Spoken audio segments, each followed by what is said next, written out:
We don't like to think about death being close. We imagine it showing up in obvious places, dark streets, dangerous situations, moments that already feel risky. Not somewhere familiar, not somewhere safe, and definitely not at a family dinner. But that's where this story ends up. This is the story of Canny Ong, a case that shocked Malaysia and was so disturbing it eventually forced the country to rethink its laws. Canny Ong Lay Tian was born in 1974 in Malaysia. She grew up in a big, close-knit family, surrounded by people who loved her. Malaysia was known for its beauty and charm, especially to tourists, but Canny wanted more than what life there could offer her. She had bigger plans. She wanted success, movement, new places, and she understood early on that none of it would be handed to her. She worked hard. After finishing high school at the top of her class, she earned a scholarship to attend university in Hawaii, where she studied economics. It was a huge step, and it changed everything. That move opened the door to the life she'd imagined for herself. After graduating, Canny relocated again, this time to Los Angeles, where she found work at an advertising agency. For the first time, she was fully on her own, building something from scratch in a city that promised possibility. She felt independent, confident, like she was finally where she was meant to be. In 2001, she met Brandon Ong. Brandon had been born in Singapore, like Canny's father, but his family moved to the US when he was young. He grew up there, became an American citizen, and was building a solid future for himself. The connection between them was immediate. Things moved quickly. Before long, they were married and living in San Diego, settling into life as a young couple with plans ahead of them. Then, just 2 years later, everything changed. Canny's father was diagnosed with liver cancer. It was serious enough that he needed surgery back in Malaysia, and the doctors were clear there was a real chance he might not survive it. Canny didn't hesitate. She packed her bags, said goodbye to her husband, and on June 1st, boarded a flight home to be with her family and support her father through the operation. Thankfully, the surgery was successful. Her father, known to everyone as Ong B, made it through. Doctors were optimistic, telling the family he could still have many years ahead of him, maybe even long enough to meet his grandchildren. For Canny, it was an enormous weight lifted. After weeks of fear and uncertainty, she finally felt like she could breathe again. For the first time in a long while, things felt okay. It was time for Canny to head back, to her husband, to her job, to the life she'd worked so hard to build. She booked a morning flight to Los Angeles and started getting ready to leave. That evening, to celebrate the good news and spend one last night together, Canny invited her family out to dinner at one of their favorite places, Monde Restaurant at Bangsar Shopping Complex. It was familiar and comfortable, a spot tied to years of family holidays and celebrations from when Canny still lived at home. Dinner was warm and lively, full of easy conversation and laughter. Partway through the meal, Canny's mother started to feel unwell. Without a second thought, Canny offered to drive her home. Out in the parking lot, she dug through her purse, trying to find the parking ticket. She checked again and again. Nothing. She figured she must have left it inside the car. Turning to her sisters, she told them she'd be right back, just a quick walk to grab it. She never returned. At first, no one panicked. Maybe she was delayed. Maybe she'd run into something small.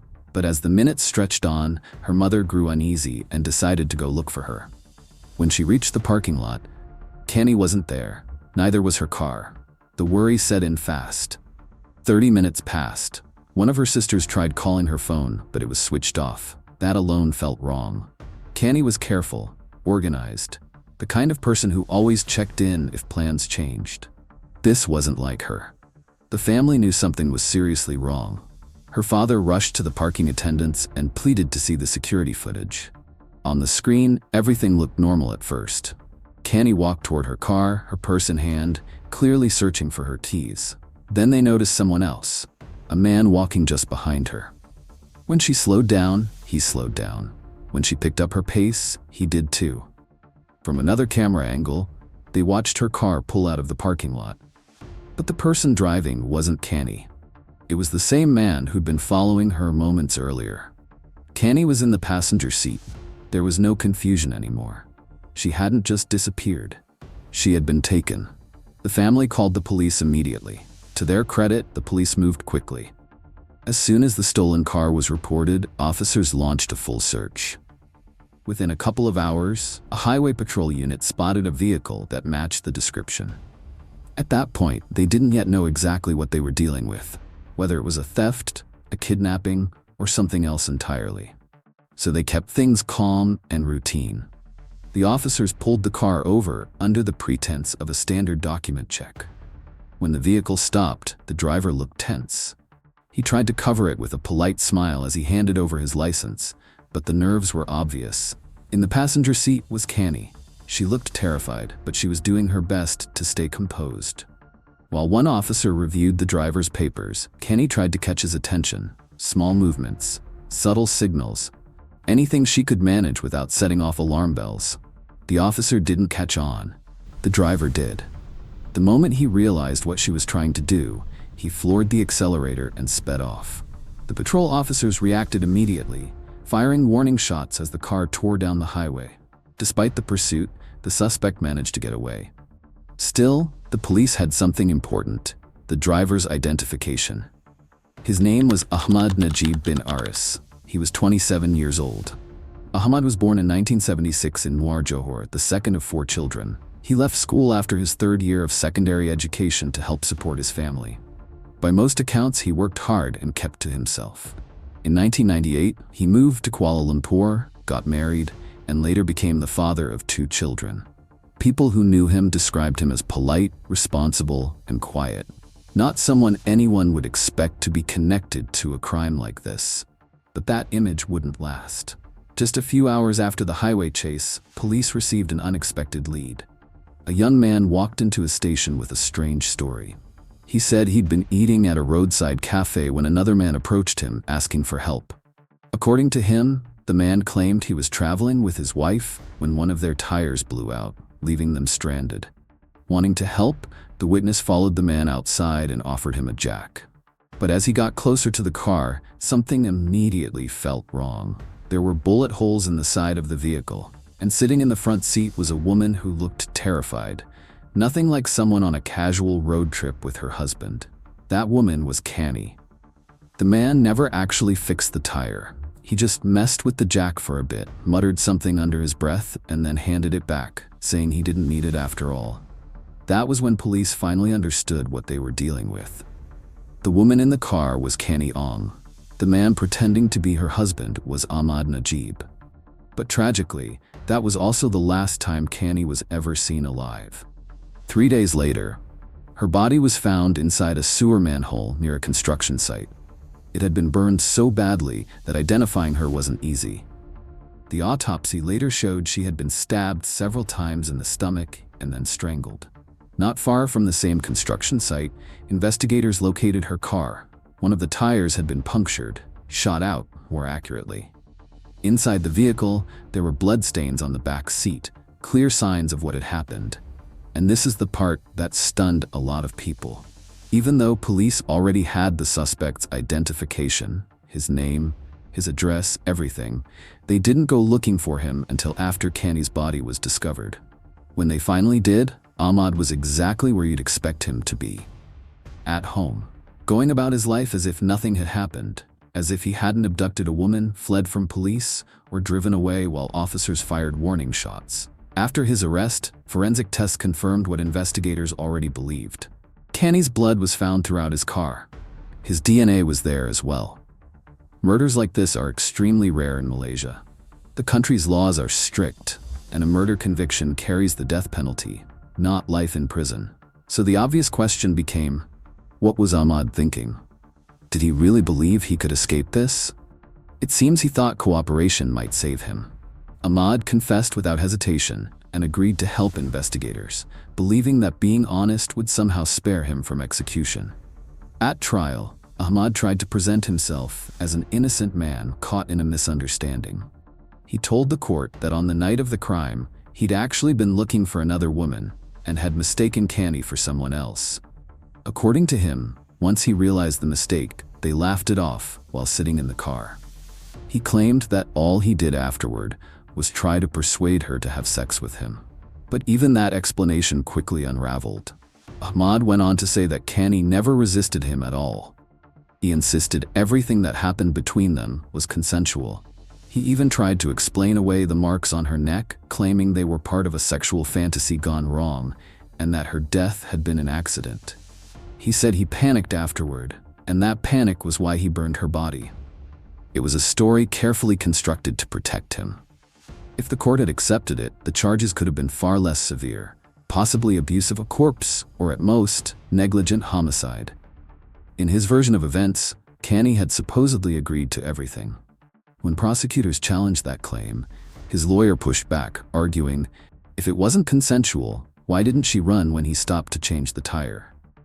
On the surface, it might have sounded reasonable, but there was one detail that destroyed the entire defense: the stab wounds.